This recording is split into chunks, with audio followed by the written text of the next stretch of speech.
I've recently been forced to conceptualize the notion of conspiracy in such monumental proportion it eclipses in its all-encompassing shadow all other mind-blowing, universe-altering revelation as far as effectual truth and what they mean for world.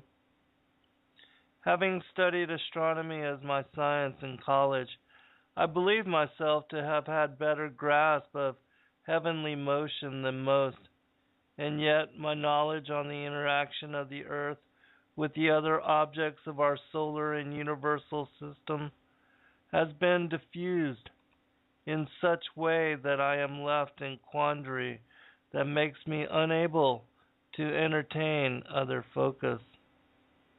And though I am far from resolving its deeply profound riddle as possibility, it has nevertheless shattered my foundational truth of what I believe to be astronomical mechanics for the motion, formulation, structure, and construct of celestial entities comprising both planetary and star system.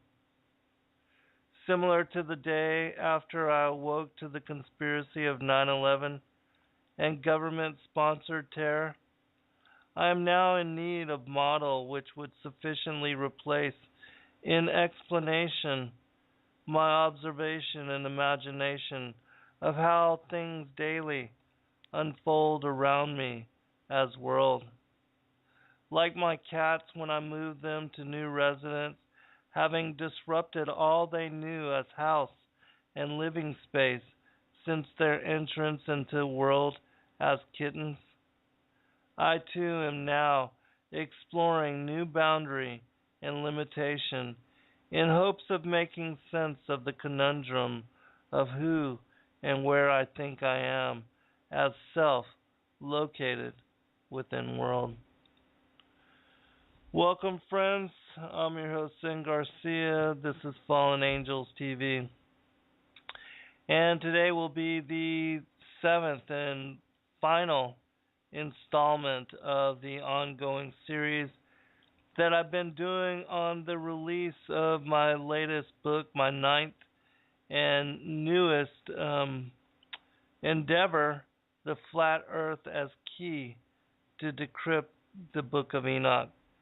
I appreciate those of you that have taken time to join me on this journey and have given your attention to me and allowing me to entertain all that I've come to learn and come to know about this very strange topic and why it is that the Most High is inserting it into the consciousness of world of late is another, intriguing topic to say the least, but it's my opinion that it has everything to do with our being blindsided and being led astray to grand monumental deceptions, not only with the Darwinian evolutionary we evolved of monkeys, and now that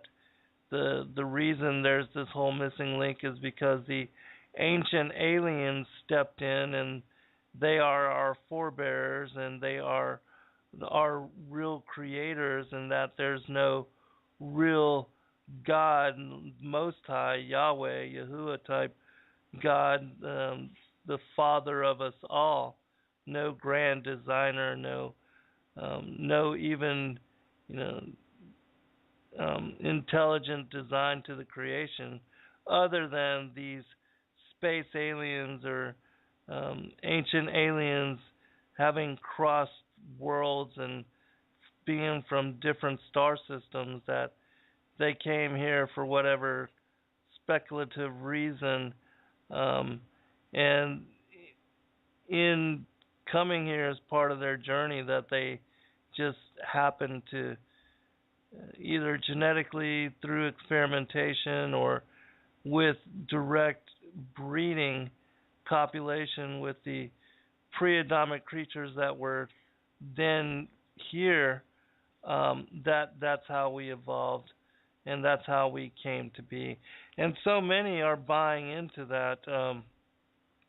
The whole what I reference as the Darwinian heliocentric worldview, because they are absolutely conjoined, tied together in deception, a misnomer of lies, a web of deceit, so grand and so pervasive that it has turned the world upside down, or at least made it round. And so, thank all of you for taking the time to join me. And so, this evening I'm going to be focused on covering the latter aspects of the course on the heavenly luminaries, which have to do with the winds as well as the zodiac, the 12 houses of the zodiac, and how they work together. Because the zodiac is a whole nother component of the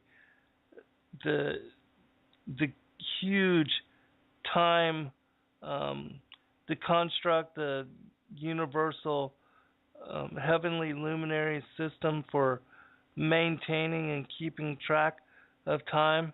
And it's fascinating how it also interweaves into the, working together in tangent with the moon and the sun. It's a absolutely fascinating system. And so we'll be covering that this evening as well. And also know that I usually get, it usually only takes me a couple of days to upload the shows that I do over the course of the week, but I am actually taking the time to link and try to make the video meaningful, and the photographs that I use in the body of the overlay for the various radio programs, that this is why it's taken me so long to release all of the different segments of this series, because I am going to try to, especially now that I am done with my 9th book, and even though I'm already working on bringing and translating the Thracian Chronicles, that's my whole next project, and I'm thoroughly excited to be working in that manner on that particular focus. If you don't know what I'm talking about, I'm working with a couple translators to bring forth the Bulgarian, the Thracian Chronicles, which they were the first, and very old culture, predating the Sumerians and the ancient Egyptians by almost 2,000 years. And they were Christians.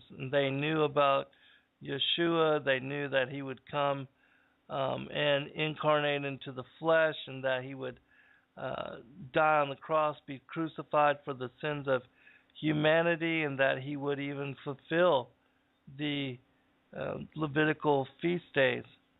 And so the books that make up the Thracian Chronicles are amazing, just incredibly profound.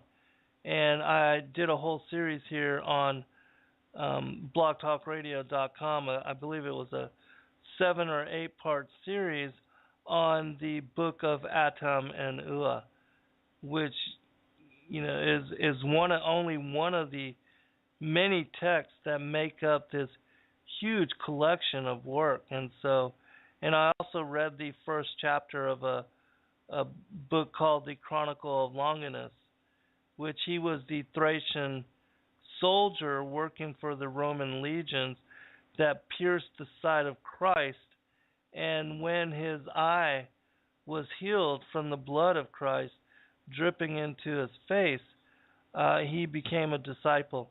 And also when he was witness to the signs and the blood red moon, the eclipse, all of those things, the earthquakes, which occurred, the signs in the heavens and the earth, which happened when Yeshua was murdered, crucified on the cross. He became a disciple, and so that's another one of the texts. And so I will be working diligently and as quickly as I possible with my two friends on this project to bring those books to the English-speaking world, because they have not been made available in that manner to the English-speaking world, and so I'm looking forward just to in being able to read them. And so, anyways, that's going to be my newest project, but yeah, I'm also going to try to take a break somewhat to catch up on some reading. I've been listening to some shows and things like that, as I've been just completely focused on completing this book. And it's 398 pages, and so I'm going to do one more thing in connection to it. I'm going to make it available in hard copy, which, in my opinion, the hard copies are just so much more beautiful, and I think they're worth the extra $10 that it costs, because they will certainly last a lot longer, and I believe that they're just so excellently well done, and I value my books, and I try to purchase. I try to get hardbacks whenever I have availability. So thank all of you again for joining me, and so we'll go into some of this text. Also, if you have any questions, certainly make them, post them in the chat room, and I will get to them as I can.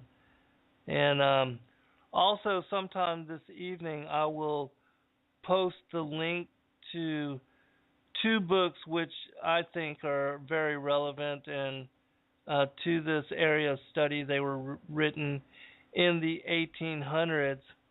Actually, I'll pull them up as we're talking. One is called Earth Not a Globe by Samuel Robotham, who was a scientist, and not only a scientist, but he was also a student of the Scripture and a believer in both the Father and the Son.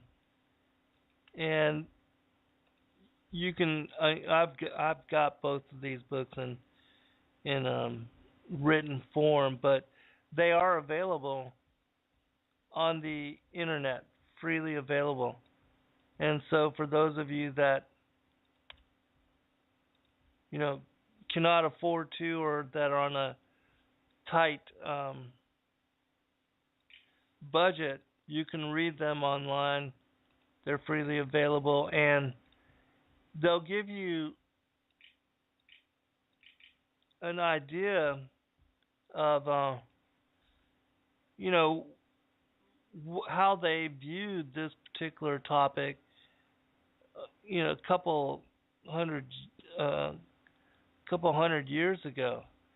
And they were, in writing about this subject, these two individuals were completely befuddled as to how they were able to, and they meaning the powers that be that were perpetuating the whole Darwinian heliocentric worldview, how they were able to maintain the deception for so long. And so you're welcome, Heaven Bound, and Link, and Stephanie, and Allison, and all those, John, and all the numbered guests, and those of you that have access to the chat room, you can look them up. If not, just type Earth Not a Globe, and you can find a copy of it on sacredtext.com, or just type in Terra Firma, Terra FIRMA, and PDF, and you'll be able to find copies. But anyways, they were, befuddled as to how these individuals are able to perpetuate the deception for so very long. As anybody that does any kind of research into the topic, if you really do give it an honest 2 or 3 days of research, especially now that we have access to the internet and everything is so easily available to us as far as researching a topic, you get hundreds of links on that are connected to articles and different things that people have written about this particular viewpoints and this particular debate. And so it's very easy for us to do now, whereas they had to read previously, like in the 1800s, they had to read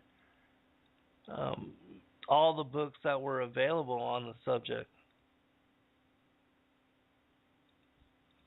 And that's the way I like to do it anyways. But, this generation, there's not a lot of people that like to read at all.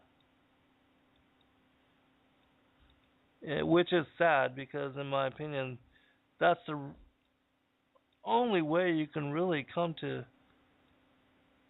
understand, really know about a subject, is by studying about it, reading books about it.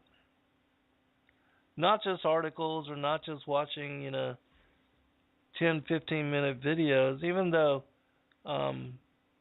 certainly now you can put a lot of information in 1 hour, 2 hour long video.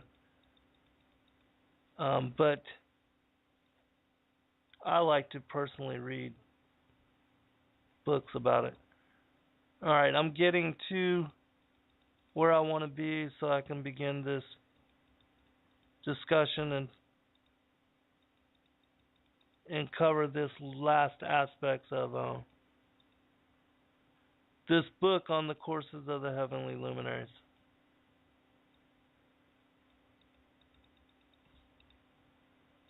Alright, I believe I've located where I want to be.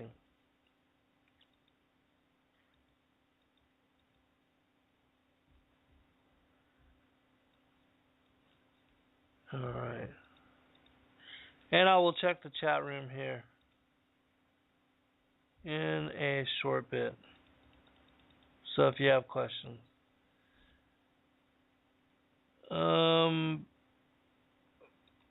78. Oh, I read that part. Okay, we're going to pick it up with chapter 79. Also, let me go ahead and post a link to the particular translation I'm going to be reading from. This is a Richard Lawrence translation, 1883. And I'll post this into the chat room too. There are 2 translations, 3 even. My friend Liz, she sent me another, hello Blue Girl, another translation to this particular text. And there are some variability in the different translations, and I like to actually look at both of them. Hello Dolores and Word Search Greg, and I appreciate all of you. Alright, going into it. Chapter 79. In those days Uriel answered and said to me, Behold, I have showed you all things, O Enoch, and all things have I revealed to you. You see the sun, the moon, and those which conduct the stars of heaven, which cause all their operations, seasons, and arrivals to return. In the days of sinners the years shall be shortened, their seed shall be backward in their prolific soil, and everything done on earth shall be subverted and disappear in its season. The rain shall be restrained, and heaven shall stand still. In those days the fruits of the earth shall be late, and not flourish in their season. And in their season the fruits of the trees shall be withholden. I cover this particular chapter in chapter 29 of my book, which is, the name of the chapter is The Prophetic Implications of the Book of Enoch, because the last part of the courses on the heavenly luminaries, like many of the biblical texts, speaks about the end of days, the last and final generation, the day of the Lord, all of that. In those days the fruits of the earth shall be late and not flourish in their season, and in their season the fruits of the trees shall be withholden. The moon shall change its laws and not be seen at its proper period. But in those days shall heaven be seen, and barrenness shall take place in the borders of the great chariots in the west. Heaven shall shine more than when illuminated by the orders of light, while many chiefs among the stars of authority shall err, perverting their ways and works. Those shall not appear in their season who commanded them, and all the classes of the stars shall be shut up against sinners. The thoughts of those who dwell on the earth shall transgress within them, and they shall be perverted in all their ways. They shall transgress and think themselves gods, while evil shall be multiplied among them. And punishment shall come upon them, so that all of them shall be destroyed. There's a passage, and I want to pull this up really quick, in Daniel chapter 8 that talks about, and also in Revelation 6, that talks about these stars being cast to the earth, being thrown down, cast to the earth. I want to read this passage too, and then I'll comment on this.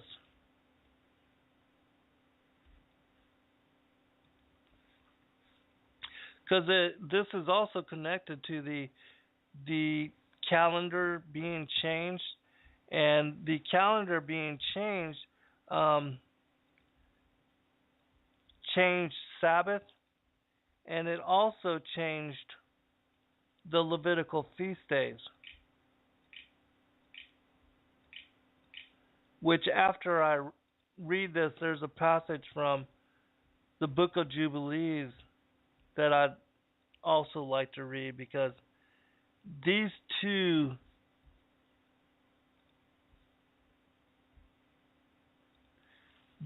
passages talk about how the heavenly luminaries and the motions of the sun and the moon, as described in the book on the courses of the heavenly luminaries, how they are directly connected to not only Sabbath, but also with the Levitical feast days, and why it's so important to understand the motions of the sun and the moon, so that they can understand, people can understand when Sabbath actually occurs, how to determine it, as well as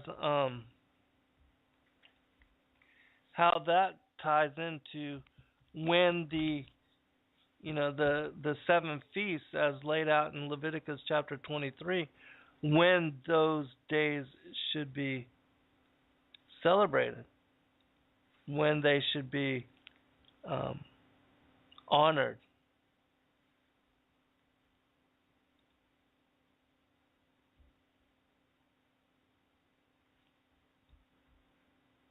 Okay, I pulled up the Jubilees one, so let me read this first, though. It's from Daniel chapter 8. About the little horn. In the 3rd year of the reign of King Belshazzar, a vision appeared unto me, even unto me Daniel, after that which appeared unto me at the first. And I saw in a vision, and it came to pass, when I saw that I was at Shustan in the palace which is in the province of Elam, and I saw in a vision, and I was by the river of Ulai. Then I lifted up mine eyes, and I saw, and behold, there stood before the river a ram which had 2 horns, and the 2 horns were high, but one was higher than the other. And the higher came up last. I saw the ram pushing westward and northward and southward, so that no beast might stand before him. Neither was there any that could deliver out of his hand, but he did according to his will, and became great. And I was considering, behold, and he-goat came from the west on the face of the whole earth, and touched not the ground, and the goat had a notable horn between his eyes, and he came to the ram that had 2 horns, which I had seen standing before the river, and ran unto him in the fury of his power. And I saw him come close unto the ram, and he was moved with choler against him, and smote the ram, and brake his 2 horns. And there was no power in the ram to stand before him. But he cast him down to the ground, and stamped upon him, and there was none that could deliver the ram out of his hand. Therefore the he-goat waxed very great, and when he was strong, the great horn was broken, for it came up 4 notable ones toward the 4 winds of heaven. And out of the one of them came forth a little horn, which waxed exceedingly great, toward the south, and toward the east, and toward the pleasant land. And it waxed great even to the host of heaven, and it cast down some of the host and of the stars to the ground, and stamped upon them.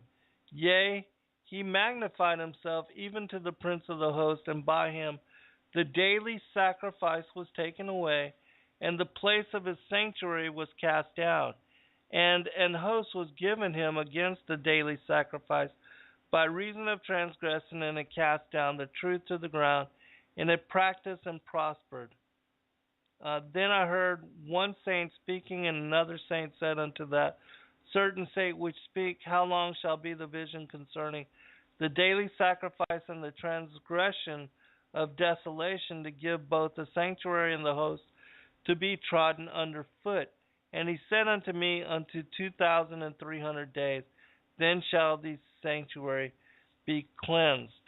The next part is about, how Gabriel interprets that particular, which I'm not going to go into that, but anyways, in this particular text, Daniel also speaks about, in chapter 7, about how the times and the seasons would be changed, and how everything would become confused, so that people like modern Christians and those that are alive today, how we celebrate Easter and celebrate Christmas and all of these Christian holidays, they're tied to pagan festivals, and how Christianity has become an amalgamation of both pagan and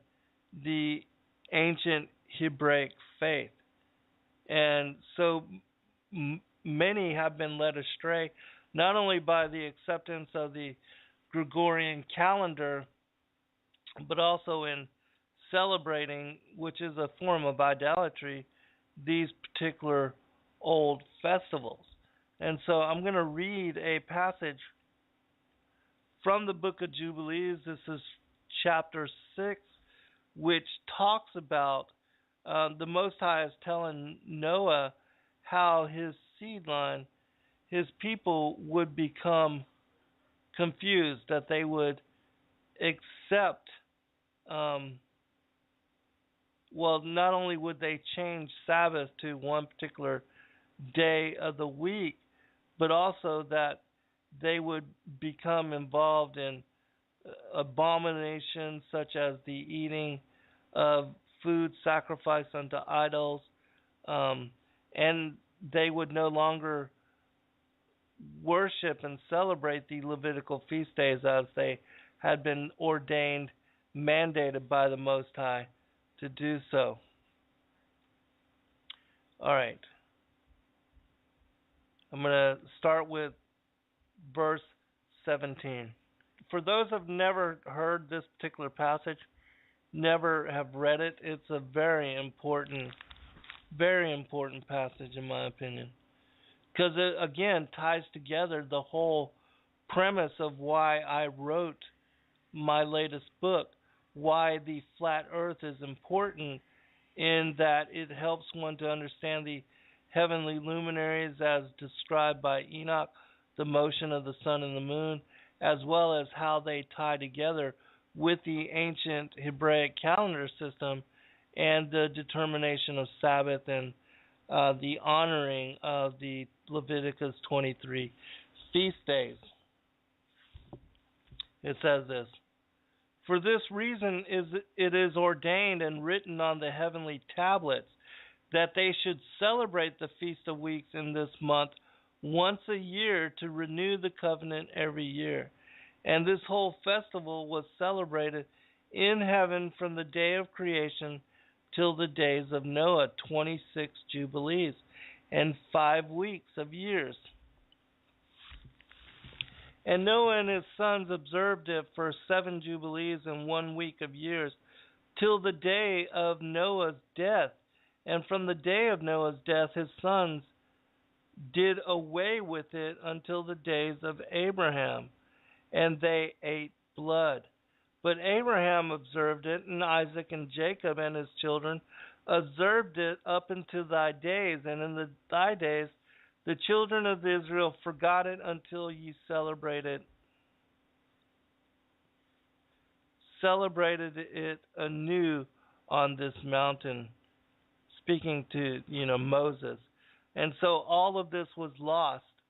All of this information, which I have written this whole new book about, it was lost until the Torah was delivered to Moses on Mount Sinai.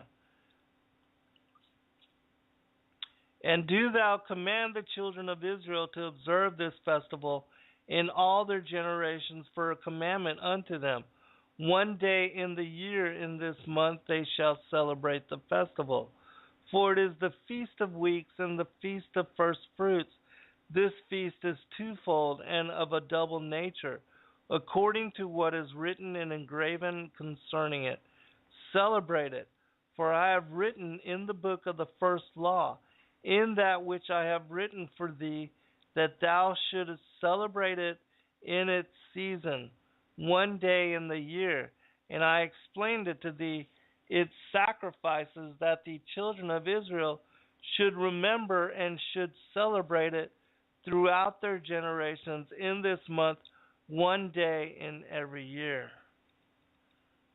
And on the new moon of the first month, and of the new moon of the 4th month, and of the new moon of the 7th month, and of the new moon of the 10th month, are the days of remembrance, and the days of the seasons in the 4 divisions of the year. These are written and ordained as a testimony forever. And Noah ordained them for himself as feasts for the generation forever, so that they have become thereby a memorial unto him. And on the new moon of the 1st month he was bidden to make for himself an ark, and on that day the earth became dry. And he opened the ark and saw the earth. And on the new moon of the 4th month, the months of the depths of the year of the abyss beneath were closed. And on the new moon of the 7th month, all the mouths of the abysses of the earth were open, and the waters began to descend into them. And on the new moon of the 10th month, the tops of the mountains were seen, and Noah was glad. And on this account he ordained them for himself as feasts for a memorial forever, and thus are they ordained. And they placed them on the heavenly tablets. Each had 13 weeks, speaking about the four divisions. 13 weeks from one to another past their memorial, from the first to the second, and from the second to the third, and from third to the fourth. And all the days of the commandment will be 250 weeks of days, and these will make the entire year complete. Thus it is engraven and ordained on the heavenly tablets. And there is no neglecting this commandment for a single year or from year to year. And command thou the children of Israel that they observe the years according to this reckoning, 364 days. And these will constitute a complete year, and they will not disturb its time from its days and from its feasts, for everything will fall out in them according to their testimony. And they will not leave out any days nor disturb any feast. But if they do neglect and do not observe them according to his commandment, then they will disturb all their seasons, and the years will be dislodged from this order. And they will disturb the seasons, and the years will be dislodged, and they will neglect their ordinances. And all the children of Israel will forget, and will not find the path of the years, and will forget the new moons, and seasons, and Sabbaths, and they will go wrong as to all the order of the years. For I know, and from henceforth will I declare it unto thee, and it is not of my own devising, for the book lies written before me, and on the heavenly tablets the division of days is ordained, lest they forget the feasts of the covenant, and walk according to the feasts of the Gentiles, after their error and after their ignorance. For there will be those who will assuredly make observations of the moon, how it disturbs the season and comes in from year to year, 10 days too soon. For this reason the years will come upon them when they will disturb the order and make an abominable day the day of testimony. Here he's talking about changing the new moons from being, observable by the moon to being Sabbath being 1 day a week. And make an abominable day the day of testimony, and an unclean day a feast day. And they will confound all the days, the holy with the unclean, and the unclean day with the holy. For they will go wrong as to the months, and Sabbaths, and feasts, and jubilees. For this reason I command and testify to thee, that thou mayest testify to them. For after thy death thy children will disturb them, so that they will not make the year 364 days only. And for this reason they will go wrong as to the new moons, and seasons, and Sabbaths, and festivals, and they will eat all kinds of blood with all kinds of flesh. Okay, and so I'm going to post a link to this into the chat room.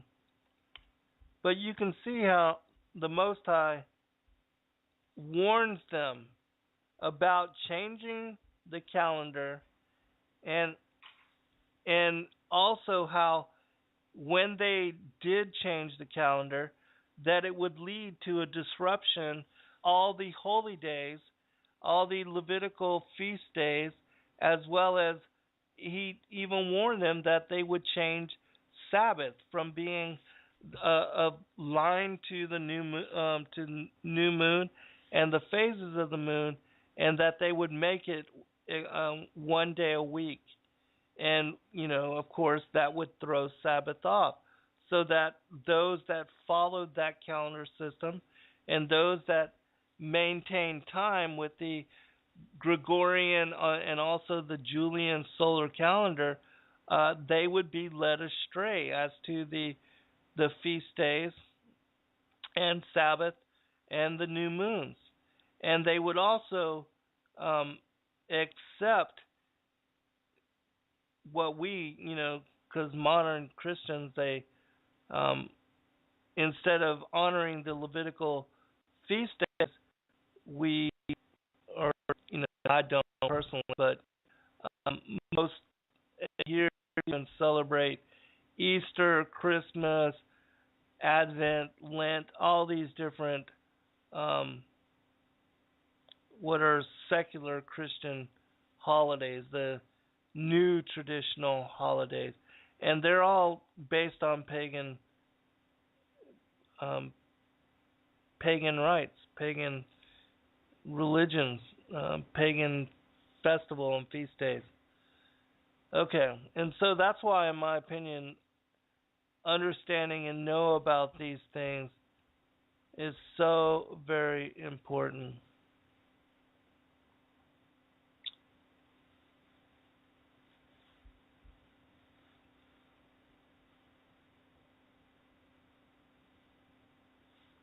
Deuteronomy. Walk in Truth says, I'm going to have to pull that up. I'll read that here in just a second.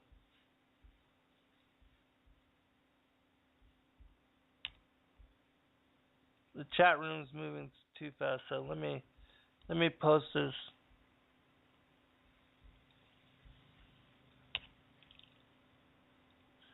Good commentary going on in there. Okay, Walking in Truth says this. Observe and hear all these words which I command thee, that it may go well with thee and with thy children after thee forever, when thou doest that which is good and right in the sight of the Lord thy God. What things soever I command you, observe to do it, thou shalt not add thereto nor diminish from it. All right. I'm going to go back into the book, into the book of Enoch.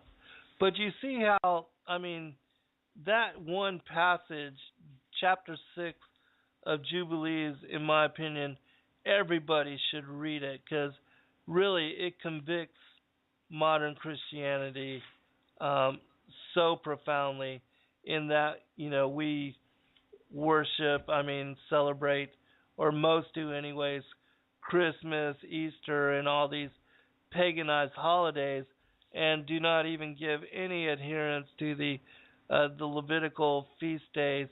Most don't even know about them, even though Yeshua fulfilled the first four feasts, and his second coming will fulfill the next three. You can't get any more important than that. But again, most modern mainstream Christians do not know about them, do not know what they are, nor do they understand how they tie into the life and the ministry of Yeshua. Not only that, but they confirm him as the only begotten of the Father. They absolutely confirm him as Savior Messiah. Because, again, his life, he was the sacrificial lamb, the Passover lamb. He was also entombed on the Feast of Unleavened Bread, was resurrected in time to provide the public sheaf, the grain, the public, the day of first fruits, and then 50 days after his resurrection, whereas previously this is when Moses received the law, the Ten Commandments on Mount Sinai. This is when the Holy Spirit was sent to the apostles and began their outreach, establishing the church. It is just amazing how prophetic and how directly linked the Levitical feast days are to the life and the first coming as well as the second coming of Yeshua. All right.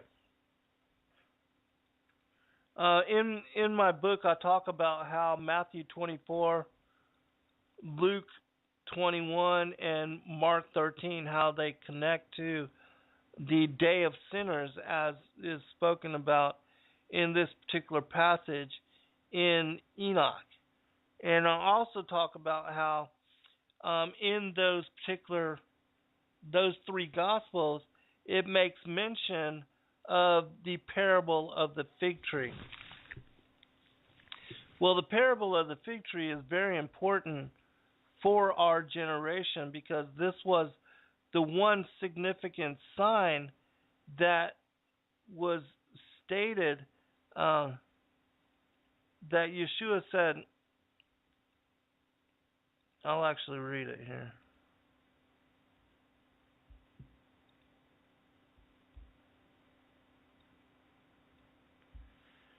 When they now shoot, right here. And when these things begin to come to pass, then look up and lift up your heads, for your redemption draweth nigh. And he spake to them a parable. Behold the fig tree and all the trees, when they now shoot forth, ye see and know of your own selves that summer is now nigh at hand. So likewise ye, when ye see these things come to pass, know ye that the kingdom of God is nigh at hand. Verily I say unto you, this generation shall not pass away till all that be fulfilled. Heaven and earth shall pass away, but my word shall not pass away. And take heed to yourselves, lest at any time your hearts be overcharged with surfeiting and drunkenness and cares of this life, and so that day come upon you unawares. For as a snare shall it come on all them that dwell on the face of the whole earth. Watch ye therefore, and pray always that ye may be accounted worthy to escape all these things that shall come to pass, and to stand before the Son of Man. In Matthew 24, it says there's a specific connection I want to read from that. He says, now learn a parable of the fig tree. When his branch is yet tender and putteth forth leaves, ye know that summer is nigh. So likewise ye, when ye shall see all these things, know that it is near, even at the doors. Verily I say unto you, this generation shall not pass till all these things be fulfilled. And so the question is, what is the fig tree and what is the it that at hand is near, even at the doors? And I explain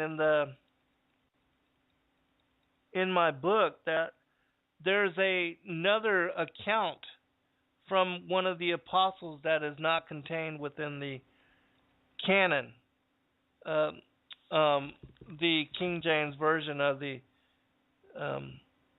Bible, and it's a testimony, the account of Peter, which you can find this in the Apocalypse of Peter. But Peter asked Yeshua, asked the only begotten, the Son, what the fig tree is, to explain it to them, because they did not understand.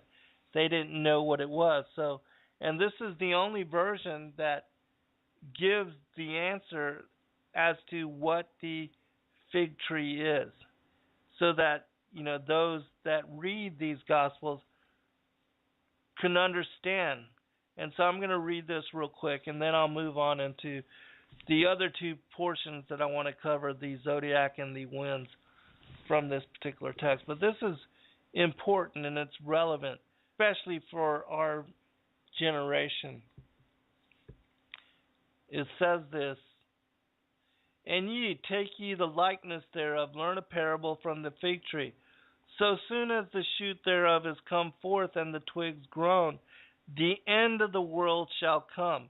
And so in this version, the Apocalypse of Peter, Yeshua ties together the parable of the fig tree with the end of the world, saying that when you see it come forth and twigs grown, the end of of the world shall come.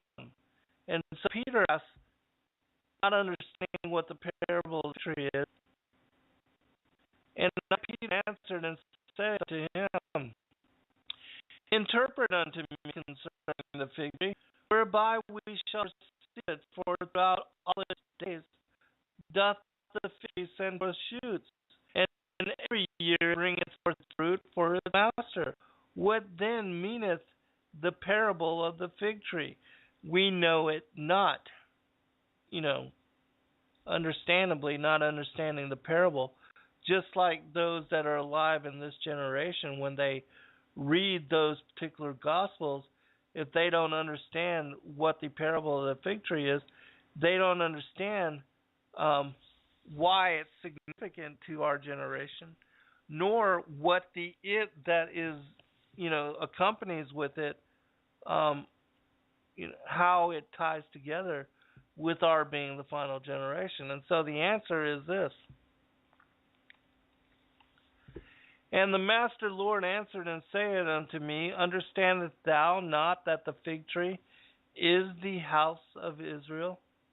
Even as a man that planteth a fig tree in his garden, and it brought forth no fruit, and he sought the fruit thereof many years, and when he found it not, he said to the keeper of his garden, root up this fig tree, that it make not our ground to be unfruitful.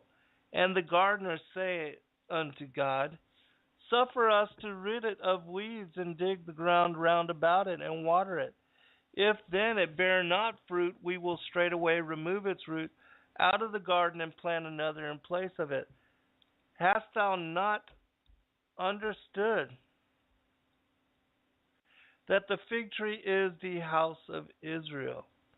So, meaning that the fig tree is a representation of the nation of Israel. This is significant. I'll explain why. But first, let me read the rest of it. Verily I say unto thee, when the twigs thereof have sprouted forth in the last days, here again, the connection of the fig tree with the last days, our final generation, the end of the world, then shall fain Christ come and awake expectation, saying, I am the Christ that am now come into the world. And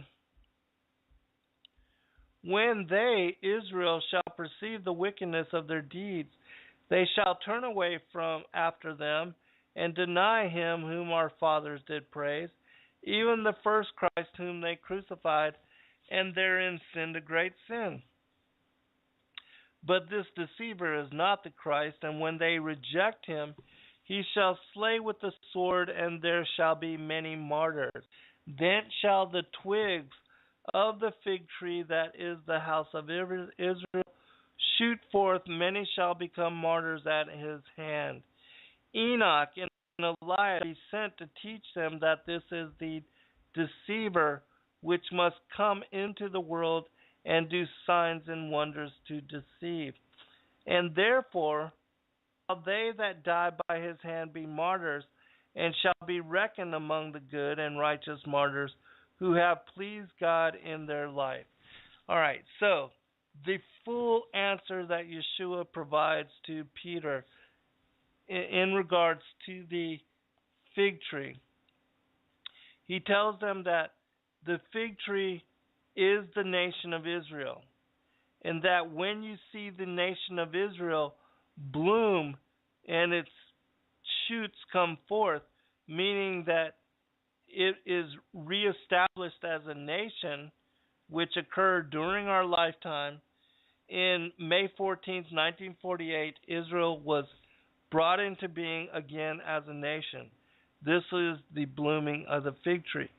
And in the rest of it, he tells us that the blooming of the fig tree, the recreation of the nation of Israel, that this sign would accompany the last days, that we would be the final generation to be alive during this time, and that all things would be fulfilled.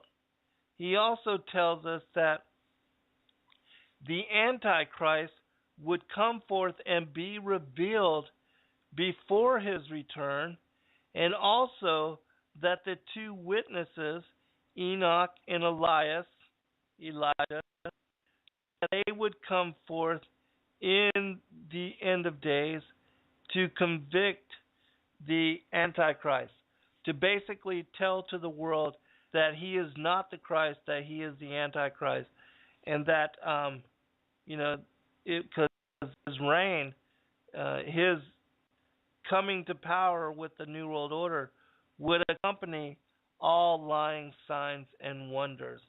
And those that do not understand what the fig tree is and how it connects to the end of days, or that are not Christians and do not study the scriptures, they could be easily led astray, easily deceived, into accepting a strong delusion because they have no love of the truth. And so all these things are tied together with the last chapters of the book of Enoch, as well as the gospel. And how all of this is relevant is that, and I explained all this in a show that I did on the parable of the fig tree, which I uploaded it. You can find it on my YouTube channel under Endeavor Freedom. But how it's significant is that it says in Psalms 90, "For all our days are passed away in thy wrath, we spend our years as a tale that is told. The days of our years are 80 years and 10. If by reason of strength they be 80 years, yet is their strength labor and sorrow. For it is soon cut off and we fly away." Psalms 90 verse 9 and 10. So that tells us that our generation is 70 years, which if you add when the United Nations declared that Israel should be recreated as a nation, that commandment went out in November 29th of 1947. You add 70 years to that, it brings us to 2017. Now, again, I told you about how Yeshua's first coming fulfilled the first 4 of the Levitical feasts. His next coming would fulfill the next 3, and that everybody that understands Scripture and understands these connections, they're looking for his coming, his return, to happen and to be in connection with the Feast of Trumpets. And the reason being is because this is the first of the 3 fall feasts that remains to be fulfilled. And so, and I cover all of this again in my book, but the reason I mention this here, and I'm going to cover it very quick because I want to save time to get into the other 2 things, is in Revelation 12, verse 1 and 2, it says this: "And there appeared a great wonder in heaven, a woman clothed with the sun and the moon under her feet, and upon her head a crown of 12 stars. And she, being with child, cried, travailing in birth and pain to be delivered." Well, this particular sign is very important because it links up to a celestial alignment, a celestial phenomena which will occur on the Feast of Trumpets in 2017. Now, those of you that have not watched Daniel's timeline, I do recommend that you watch it in full, because 2017 signifies not only the occurrence of this particular event according to Stellarium, that program that allows you to look at the sun, the moon, the stars, and their alignment in the past, in the future, but also that it will be the 50th Jubilee. And, that 50 in and of itself is significant. It also is, Pentecost. There's the 7 sabbatical weeks from the day of first fruits, where the Israelites celebrated a different harvest crop each of those 7 weeks. And then on the 50th day, they would have the Feast of Weeks, the Sukkot. I mean, not Sukkot, that's Tabernacles, but Pentecost. I forget what it's called in the Hebrew. But anyways, so Pentecost would be the culmination of those 7 sabbatical weeks. It would be the 50th day. And that was also when the Torah was given to Moses on Mount Sinai, when Israel became a nation dedicated unto God. And so, this particular sign, in my opinion, will accompany the rapture and begin the second coming. And that those not written into the book of life, they, after the protection of the bride, after the wise virgins, after they are protected and go with the groom, then, in my opinion, the wrath of God is poured out on those that are not written into the books of life. And that this is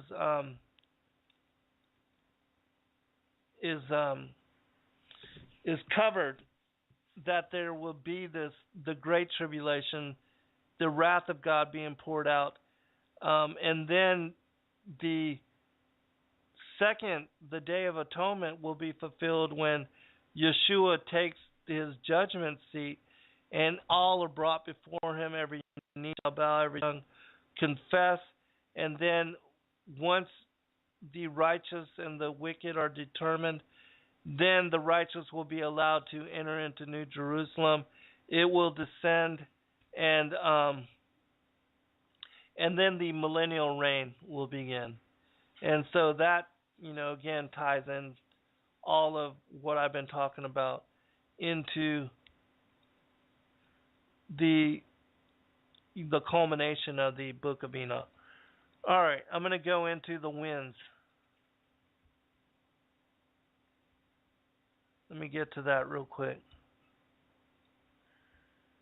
Because it's also important that I explain to you how the zodiac ties into this as well.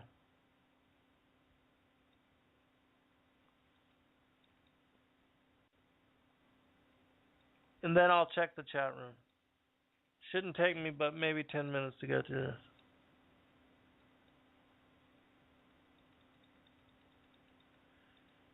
I'm getting to it.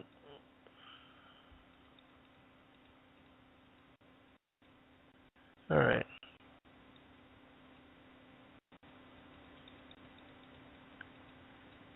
All right, here we go. Now this is interesting as well, the winds of heaven. Chapter 27 from my book, The Winds of Heaven, which this is chapter 75 from the book of Enoch. It says this: And at the extremities of the earth I beheld 12 gates open for all the winds, from which they proceed and blow over the earth. 3 of them are open in the front of heaven, 3 in the west, 3 on the right side of heaven, and 3 on the left. The first 3 are those which are towards the east, 3 are towards the north, 3 behind those which are upon the left, towards the south, and 3 on the west. All right, and here's my explanation of the 12 winds. Which also, think about the book of Revelations where it speaks about the angels standing on the 4 corners of the earth and how they hold back the winds at the end of days. Because it's my opinion that what Enoch is talking about in the description that he gives for these 4 sets of 3 winds is in relation to their placement on the flat earth map again. And that every aspect of the book of Enoch, the courses on the heavenly luminaries, they reference and are connected to this particular map, and the placement of them can be discovered according to this map. All right, here's what I wrote in my book. Wind is generated by atmospheric disparities in pressure. Whenever such distinction exists, air flows from higher to lower pressure areas, channeling the movement of wind of various speed. Enoch cites the disruption of the winds among 12 gates as 4 sets of 3 equally divided by the cardinal directions. Each of these subsets interact differently with the Earth's topography, depending upon the temperatures of those regions as well as the type and variety of land water that they are situated over. These factors together affect how clouds are distributed, creating the weather patterns which funnel winds, formulating storm activity. Another portion of chapter 75, verse 3. From 4 of them proceed winds of blessing and of health, and from 8 proceed winds of punishment, when they are sent to destroy the earth and the heaven above it, all of its inhabitants, and all which are in the waters or on dry land. Here's my answer. Dispersed over both land and water, 2/3 of the winds are cited as being destructive to the earth, while only 1/3 are considered beneficent in nature. And because the other descriptions of the motions of the sun, moon, and stars are relative to the azimuthal equidistant projection map, I see no reason to deviate from its use when trying to figure out the placement of these 4 sets of winds. I believe the detail associated to their characteristics also provides us clues as to where they should be allocated. All right, I'm going to just, because I'm running out of time, I'm going to read one description of one set, then I'm going to explain how to figure out their placement. It says this. The first of these winds proceeds from the gate termed the eastern.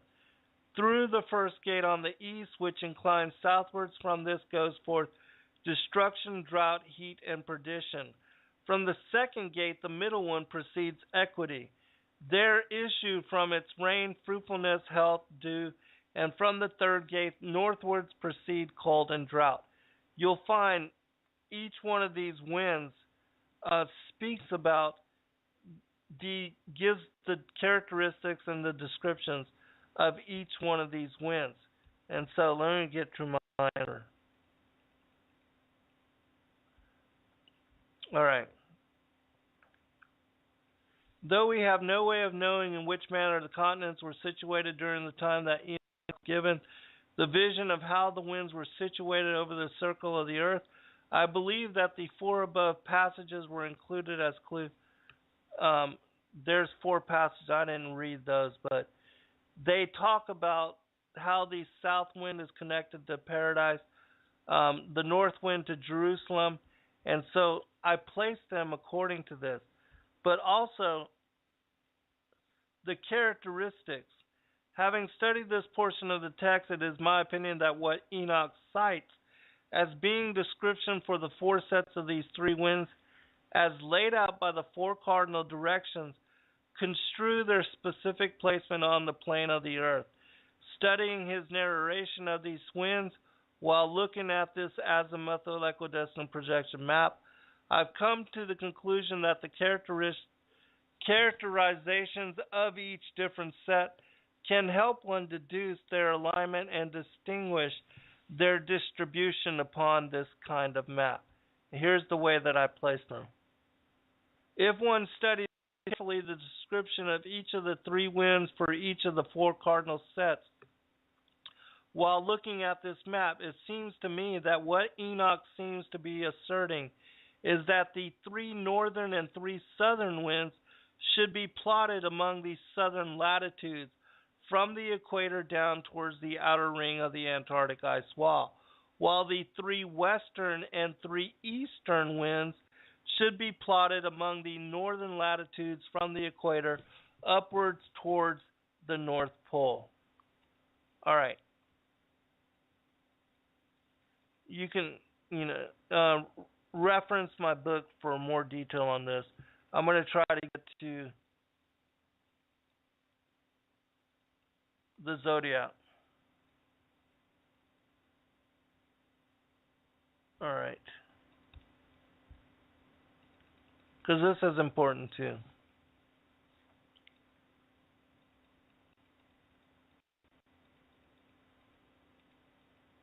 And hopefully I'll be able to get to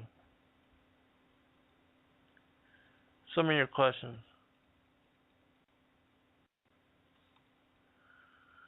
All right. I think I have found it.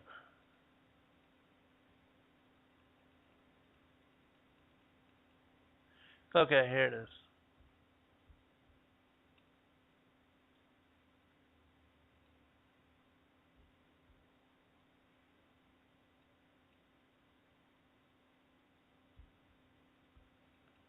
Yeah.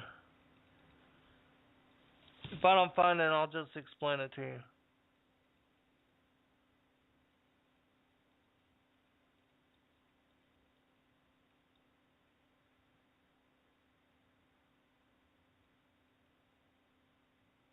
One last thing.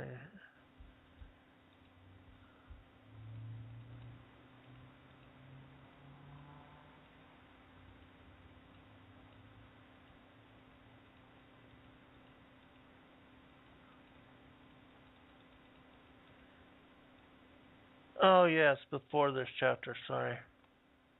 Alright. Okay, here it is. Alright, I'm going to read this. It's from chapter 26 of my book, and it's chapter 74 in the book of Enoch. Beginning with verse 8, it says this. Of heaven, and in the world, that they might rule in the face of the sky and appearing over the earth, become conductors of the days and the nights, and the sun, the moon, the stars, and all the ministers of heaven, which make their circuit with all the chariots of heaven. Thus Uriel showed me 12 gates open for the circuit of the chariots of the sun in heaven, from which the rays of the sun shoot forth. From these proceed heat over the earth when they are open in their stated seasons. They are for the winds and the spirits of the dew, when in their seasons they are open in heaven at its extremities. 12 gates I beheld in the heaven at the extremities of the earth, through which the sun, moon, and stars and all the works of heaven proceed at their rising and setting. Many windows are also open on the right and on the left. One window at a certain season grows extremely hot, so also there are gates from which the stars go forth, as they are commanded, and in which they set according to their number. I saw likewise the chariots of heaven running in the world above to those gates in which the stars turn, which never set. One of these is greater than all, which goes round the whole world. Alright, here's my explanation of the zodiac.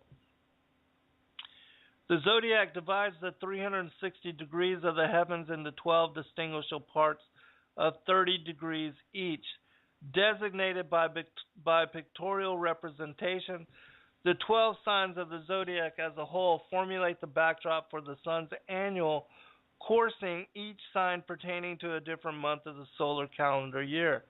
And just as the sun's annual progression through the 6 gates of heaven, as it moves back and forth between the Tropic of Cancer and Tropic of Capricorn, is linked to a specific time of the year, so is the revolution of the constellations which make up the 12 houses of the zodiac also linked to a specific time of the year. While the sun moves through these gates, the stars spinning once daily around the fixed star Polaris shift incrementally 1 degree in rotation, causing the sun to move through a progression of its 12 houses.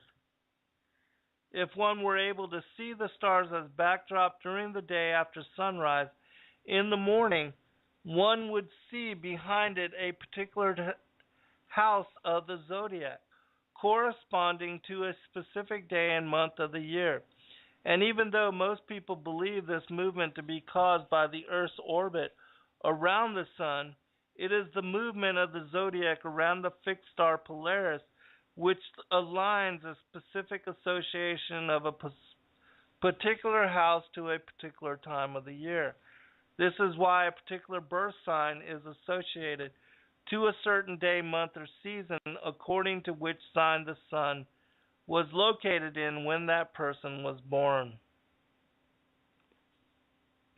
The annual movement of the zodiac through the heavens deviates slightly from year to year so that the sun does not in the following year return to the exact place where it had begun its movement through the zodiac the year prior, but being offset behind shifts ever so slightly. To explain that, the zodiac every year it shifts barely, so much so that in 2,000 years the sun will shift through one of the signs of the zodiac, so that it takes it about 26,000 years to go through each one of the 12 houses of the zodiac. And they call this the precession of the equinoxes, which is a greater cycle. This huge cycle is, basically another time measuring component of the celestial skies. And whereas the sun is connected to a day, and the moon is connected, its quarterly phase connected to a week, its monthly phase connected to the month, and the 12, you have both the 12 lunar months for the lunar year, and the movement of the sun through the six gates of heaven, back and forth through the six gates of heaven, making up the solar year. The movement of the zodiac is another huge cycle, and that cycle is around 26,000 years. To explain this in a little bit more detail, let me read from this passage from a book called The Witness of the Stars by E.W. Bullinger. He says this: besides these monthly differences between the motion of the sun and that of the stars, there is also an annual difference, for at the end of 12 months, the sun does not come back to exactly the same point in the sign which it commenced the year, but is a little behind it. But this difference, though it occurs every year, is so small that it will take 25,579 years for the sun to complete this vast cycle, which is called the precession of the equinoxes. It takes and it goes through this about 1 degree every 71 years. If the sun came back to the precise point at which it began the year, each sign would correspond always and regularly exactly with a particular month. But owing to the constant regression, the sun, while it goes through the whole 12 signs every year, commences the year in one sign for only 2,131 years. In point of fact, since the creation, the commencement of the year has changed to the extent of nearly 3 of the signs. Which, explaining this from my book again, thus the sun's movement through the zodiac as a whole demarcates another larger cycle for the measurement and calculation of time past. The modern era of past 6,000 years corresponds to the sun's movement through the signs Aries, Taurus, and Pisces. And while there is no absolute agreement as to when the Piscean age will end and the Aquarian age commence, some speculate that we will soon, if we have not already, arrived to that time. The start of the Aquarian age is predicated to mark the beginning of a new age of enlightenment for humanity as it is believed that every transition of one era into another is accompanied by vastly meaningful and radical shifts upon the consciousness of humanity. For instance, the commencement of the Piscean Age is associated to the establishment of the Church and Christianity, thus its association to the fish.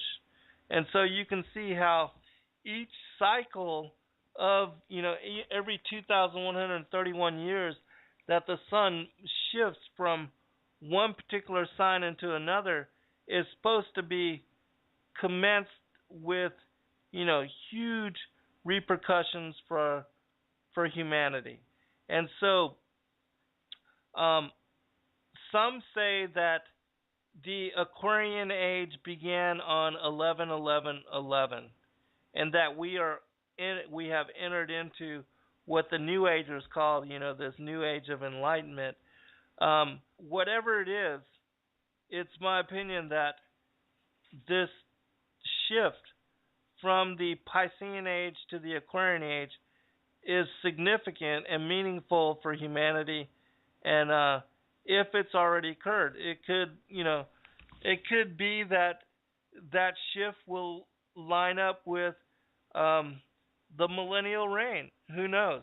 It could be that it lines up with, the sign of Revelation 12, the woman clothed in the sun with the moon beneath her feet, a child within her womb, and a crown of 12 stars, which I didn't explain that to you, but that particular celestial alignment is the constellation Virgo, the sun behind the constellation Virgo, the moon beneath her feet, Jupiter within her womb, which is the star of Bethlehem, which was the sign that signified also the birth of Yeshua, 3 BC, September 11th, 3 BC.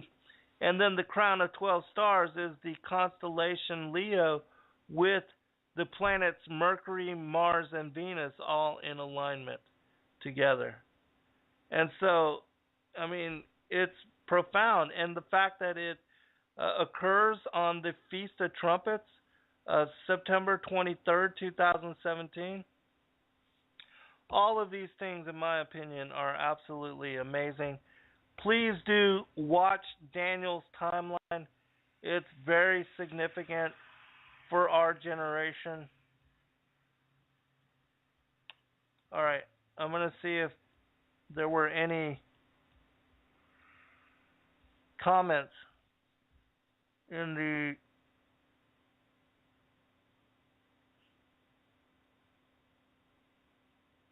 chat room which were relevant, and if so, I'll share those.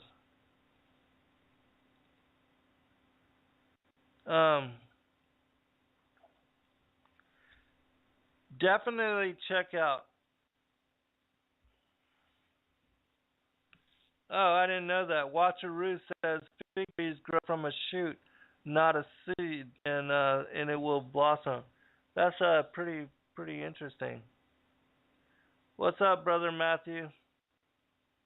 And so, anyways, I appreciate all of you, and I will be taking, I will try to post the different, as far as this video series, I will actually try to take the time to post meaningful pictures and videos to them, and I will upload them as I get them done.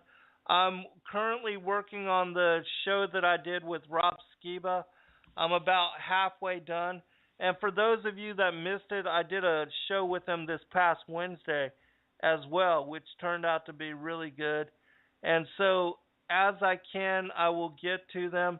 Hello, Ran and John and Walk in Truth and all the rest of you that have joined us today. I appreciate all of you. Thank you very much for joining us, Kahuna. And I hope that you benefited from, all this, the 7 episode series on the release of my 9th book, The Flat Earth, as key to decrypt the book of Enoch. Also, I have some books coming in. If you are interested in ordering autographed copies of it, just go to zengarcia.com, click on the contact us, send me an email, and let me know if you're interested in this and any of my other books. Would be glad to give you a bundle discount. And as I said, 398 pages, including all of what I talked about this evening, and over this 7-part series. I mean, it's so full of information. I think it will benefit anybody that reads it and blesses your life. Thank you all again. I appreciate all of you. I pray that the Most High watch over and keep all of you safe.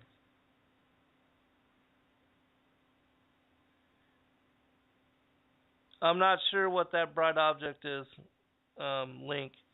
If you have email me something and I'll check it out, and then I'll share commentary on that as I can. All right. God bless all of you. We will speak soon. Be blessed in Yeshua's name.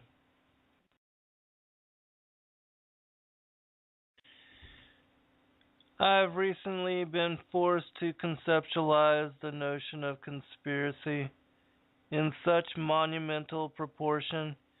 It eclipses in its all-encompassing shadow all other mind-blowing, universe-altering revelation as far as effectual truth and what they mean for world.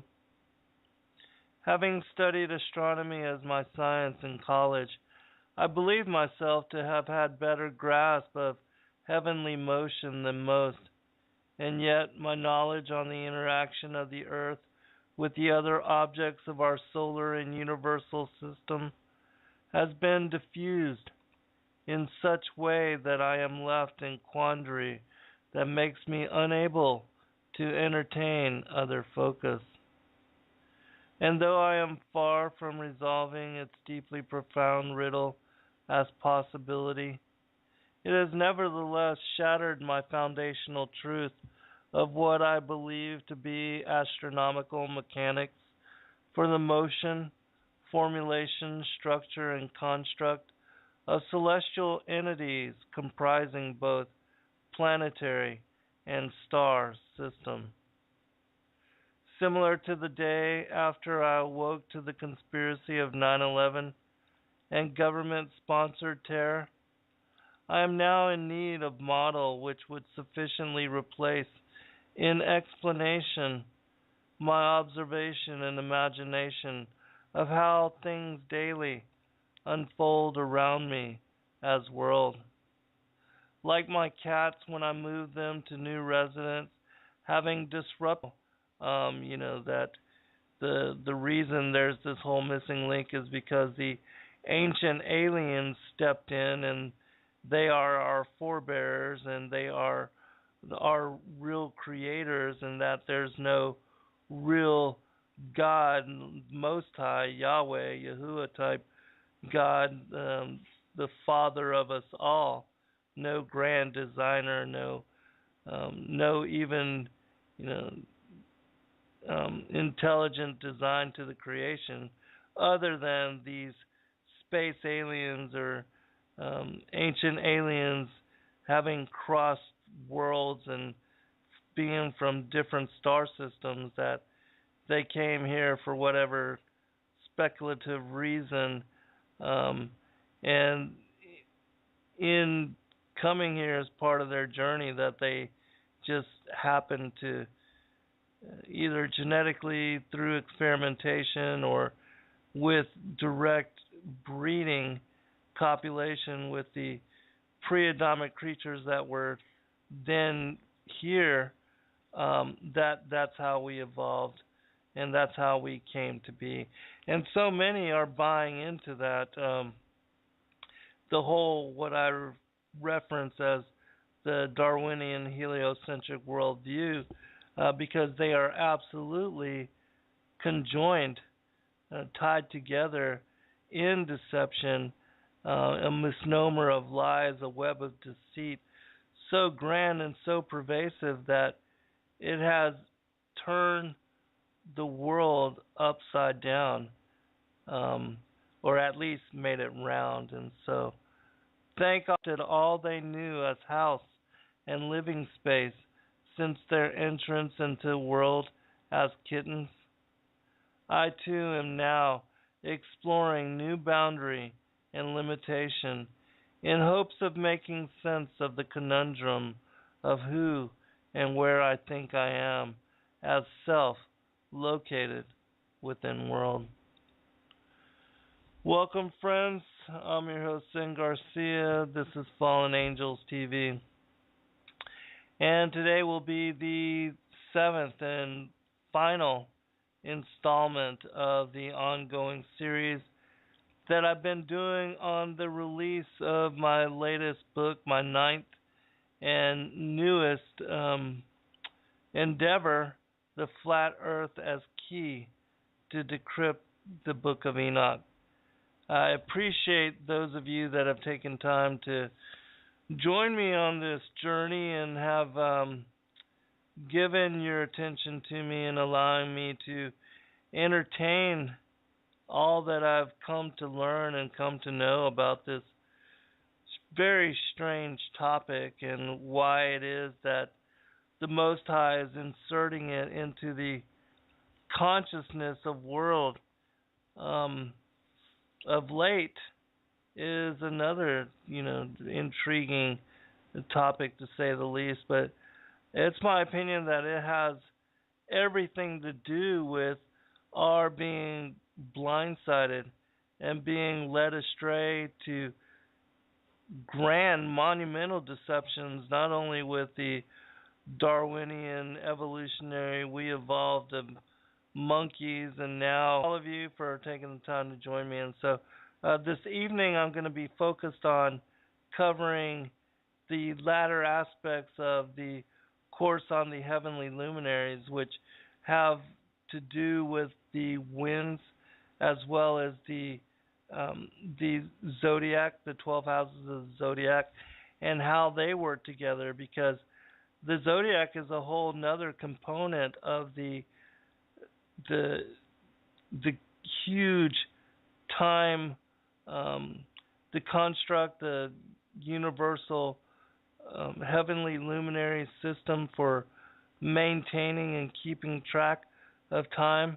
And it's fascinating how it also interweaves into the, working together in tangent with the moon and the sun. It's a absolutely fascinating system. And so we'll be covering that this evening as well.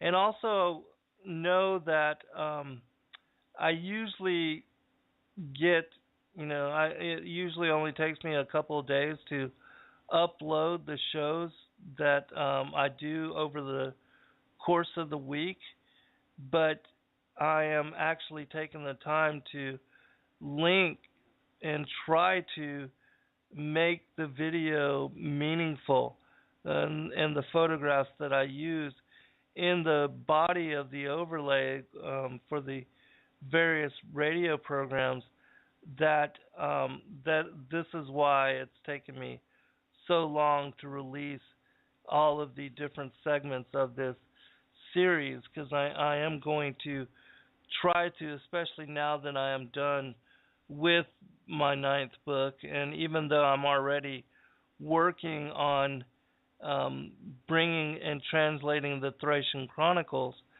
that's my whole next project, and I'm thoroughly excited to be working in that manner on that particular focus. If you don't know what I'm talking about, I'm working with a couple translators to bring forth the Bulgarian, the Thracian Chronicles, which they were the first, and very old culture, predating the Sumerians and the ancient Egyptians by almost 2,000 years. And they were Christians. They knew about Yeshua. They knew that he would come and incarnate into the flesh, and that he would die on the cross, be crucified for the sins of humanity, and that he would even fulfill the Levitical feast days. And so the books that make up the Thracian Chronicles are amazing, just incredibly profound. And I did a whole series here on blogtalkradio.com. I believe it was a 7 or 8 part series on the book of Atam and Ua, which is only one of the many texts that make up this huge collection of work. And I also read the first chapter of a